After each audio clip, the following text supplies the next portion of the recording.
So, congrats on making everybody cry. Oh, thanks, man. This spell brings him back. What? Back to life? That's not possible. It is with this. I'm gonna meet Dad. I mean, genuinely, it sounds bad, but truly, like in the cinema at the end, it's a real...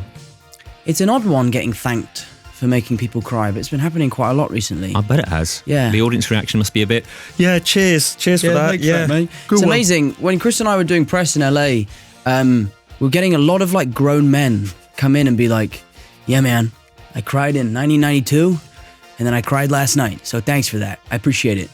And we're like, you're welcome, I guess.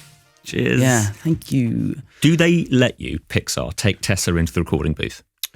Do you know what? They probably would, because Tessa is the most quiet dog of all time. She barks at one thing and one thing only, which is when she wants to be let back into the house. Right. After doing a wee in the garden. She doesn't poo in the garden. Oh, just in the house.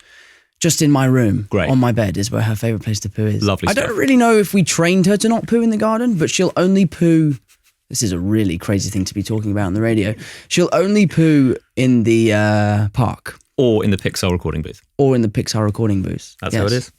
I realised halfway through this movie, and I'm going to take my jacket off to prove this point. Oh, okay. That unfortunately, I am Ian. I love that. Did you realise that? So I realised halfway through, I went, look at this neurotic guy. Did you choose that shirt today for this interview? Yep. And I thought to myself, big nose, pointy ears, got insecurity problems. And I went, Oh no. Nightmare. There is a moment in this movie where magic allows your character to pretend to be somebody else. Mm-hmm. And of course, it's been viral, but the Back to the Future deepfake thing immediately sprang to mind. Dad, she didn't even look at him. This is more serious than I thought. Apparently your mother is amorously infatuated with you instead of your father. How fast would you run away from your agent if she said they're doing a remake and they want you for Marty? I'd be lying if I said there hadn't been conversations in the past about doing some sort of remake, but that film is the most perfect film, or one of the most perfect films, one that could never be made better. Just might work. Next Saturday night, we're sending you back to the future. That said... You and Robert, though. If Downey and I could just shoot that one scene that they remade for fun, he could pay for it because he's got loads of money. I would do it for my fee. And... We could remake that scene. I think we owe it to deepfake because they did such a good job. Whoa, wait a minute. Doc, are you trying to tell me that my mother has got the hots for me? Precisely. Whoa, this is heavy. But at first, I was really almost offended. I almost thought, I need to call my lawyer right now and sue someone. This is great. Anyone. I'm going to get paid today. I don't care who. But I didn't because I thought it was a great video. But yeah, I think I'm going to speak to Robert and see if we can try and recreate something for deepfake. It's got to be a dream. I don't want to sound like that guy, but I was talking to Robert the other day. And really? Yeah, I know, right? And he told me that he FaceTimed you and you were in a pub doing, as he called it, a trivia night pub quiz. Last night, FaceTimed him. I was like, are you in a pub? Is it trivia night? He's like, yeah, mate. He FaceTimed you and what happens? Your mates go, what's that? Turn your phone off. And it's Robert Downey Jr. Because you're not allowed phones at the pub quiz, are you? But when Robert Downey Jr. calls, what are you supposed to do? Thank God this place has Wi-Fi or you would be toast right now. You can't sleep it. I always hang up on him. Do you? Yeah, personally. Maybe I should start doing that. And call. I don't need to go to Mrs. Stark is no longer connected. That's awesome.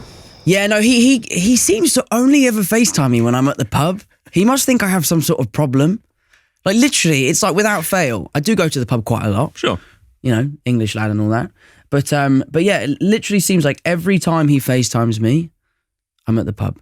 So I want to ask you, will you join my pub quiz team? Because Margot Robbie is already on board. You need to join my pub quiz team. Pub quiz, bring it on. Why aren't we there right now? Let's go. Do you actually have a team? I have my own team. Margot has kind of suggested that she might be willing in a polite way to come. Okay. I'll see you at the pub quiz. Yeah, I'll see you at the pub. But you could actually come. You live in Britain. I would totally come to your pub quiz. You could come to our pub quiz too.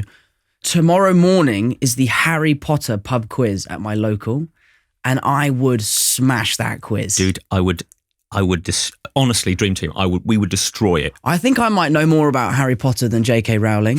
I'm like Obsessed with Harry Potter. Growing up as a kid, it was my favourite thing ever. I think you're Gryffindor. Absolutely. Do you know what's weird?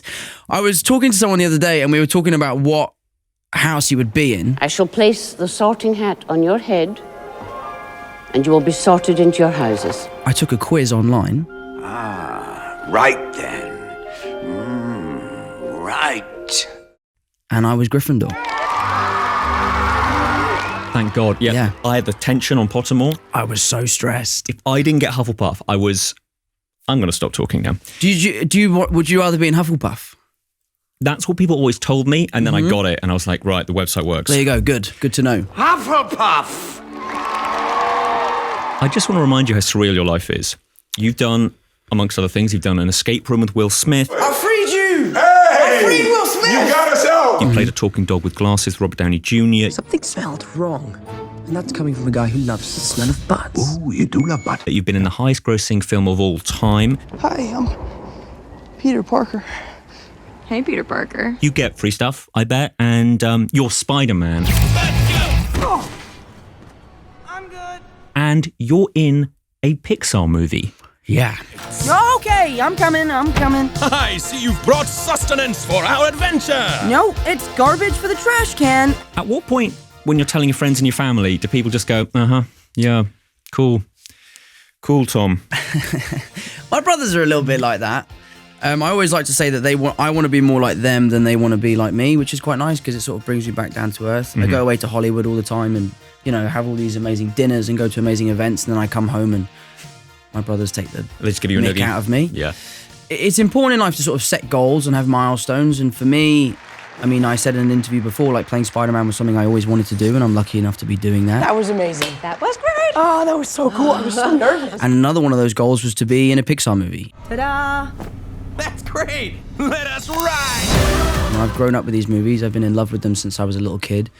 It's hard to fault Pixar. They haven't really missed ever. Yeah. So when they called, there's only one real answer. It was yes, but how loud should you say it? Yeah. I was like, let me just call you back real quick while I freak out. Okay, goodbye now. But then also, the other day at the LA premiere, I was talking to Bob Iger and I was saying to him, I had to pinch myself that I'm here again with Disney. Thank you again for changing my life. But I'm at a Pixar premiere and I'm in it. I can't quite believe it. That's my name up there. I know. It's awesome. So I'm really chuffed. And tonight there's a premiere here in London. And the film is all about family and, most importantly, brotherhood. And all of my brothers are coming to the premiere. So I'm very excited to get to share it with them and my family and, of course, all the fans around the world. You're going to see your brothers cry. That'll be pretty good. Nah, I don't think so. You don't think so? My mum will cry and Rachel, my makeup artist, will cry. She's here today. One of us.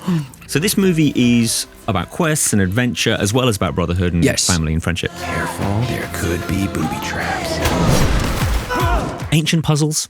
There were moments where if you put on a couple of yellow ledges and some chest-high walls, you could be in a kind of fantasy-themed Uncharted. Oh, yeah. Right? I'm right behind you, as always. I never looked at it like that, yeah. Everyone's asking you, what's the deal?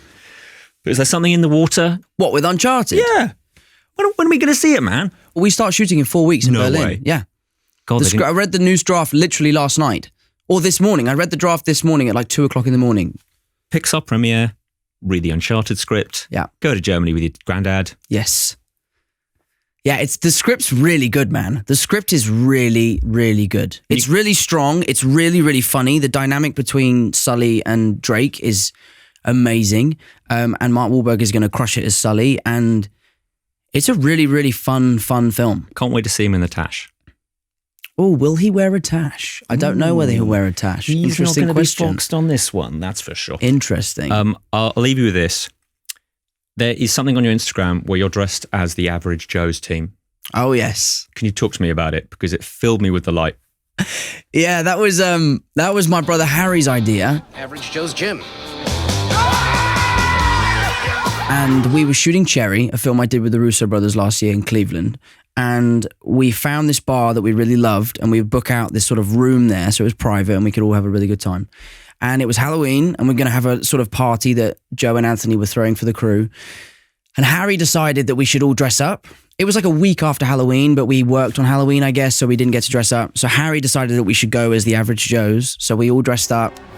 1, 2, 3, Joes! And then the camera department went as the Purple Cobras. So there's actually more photos that the world hasn't seen yet, but I'm in a state where they might not want to be released. But yeah, so there was the Average Joes and the Purple Cobras in one bar. I quote that film. And there was even dodgeballs. We were playing dodgeball in the bar. That's it was crazy. So fun. That's like the best day ever. I quote that film all the time. Yeah, it's one of my favourite films. It's a bold strategy, Cotton. Let's see how it pays off for them. Yeah. Big part of my life. I love it. Yes, no, I'm being told that Average Joe's does not have enough players and will be forfeiting the championship match. It's a bold strategy, Cotton. Let's see if it pays off for them. And one day, hopefully, Chuck Norris will do this. Their fate hangs on the thumb of our final judge. Thumbs up! Average Joes can play! Thank you, Chuck Norris. Thank you, Chuck Norris. Thank you, Peter. Thank you, Tom. Thank you so much. That was really fun. Nailed it. Knew you were Gryffindor? Yes. Thanks for watching. If you enjoyed this video, don't forget to subscribe and click the bell icon to keep up to date. You can listen to my Radio 1 movies and TV podcast, Screen Time, on BBC Sounds. And you can find these interviews in full on BBC iPlayer by searching Movies with Ali Plumb.